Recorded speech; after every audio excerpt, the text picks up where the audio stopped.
Second marriages. This is huge because even for happily married folks, a long-standing, happy or sort of happy relationship that you say is not ending in a divorce, the marriage will end, right? And in my own life, I live with someone, my spouse needs to be married. It boggles my mind, the questions I get, such as, where are the light bulbs? Well, we've lived here for 15 years. Is this for real? You don't know where the light bulbs are? This is true. So I say to myself, he would be remarried. If I die before him, he will literally be remarried in like 6 weeks. So now I'm already plotting against that person. And do you remember in the Asset Protection Trust when I said that we have the 3 beneficiaries, but we can make changes? We want to be able to make changes to protect against their divorces, on and on and on. But I put special language in there, and I say we can make changes to the beneficiaries between and amongst our lineal descendants and trusts for their benefit. Who does not fit that description? His new special friend does not fit that description. So if you do a trust, you're really, really protecting your kids and your grandkids from some person coming around. You know, and that could be trying to trick someone out of the deed to the house.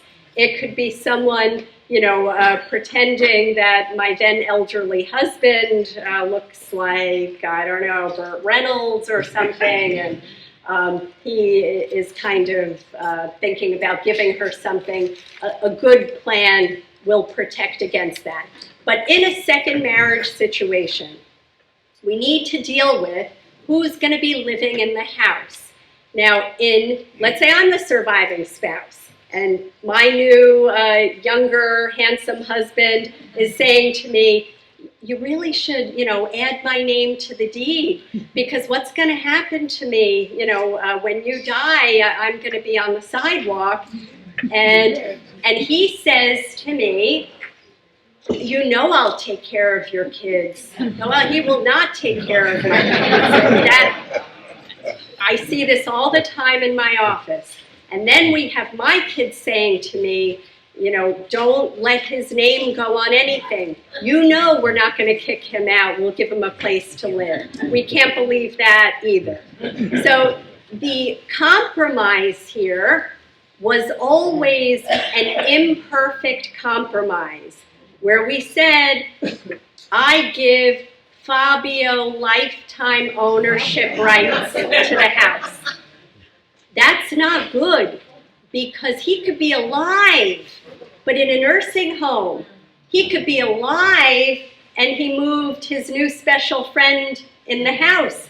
And now my kids can't enter to get their baby pictures because he has lifetime ownership rights. He could move to Florida and rent it out. He's getting the rental income.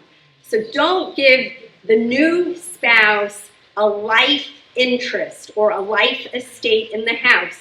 Give them instead the right to occupy the property until the earlier of their death, their voluntary departure, their stay in a nursing facility of 4 months or more, or I could be a micromanager and say, or his cohabitation with an unrelated person. If I say he has a new situation, let them go live at her house, and my kids can then sell the house. So this is an example of something we need to think about. What if I have one child living in the house, and I want to split everything 3 ways? Well, make sure that there's not going to be, you know, a blood feud between the kids, and say she has, let's say, 24 months to make a decision as to whether she wants to buy the other two out or just give her a soft landing to make new arrangements. Does that make sense?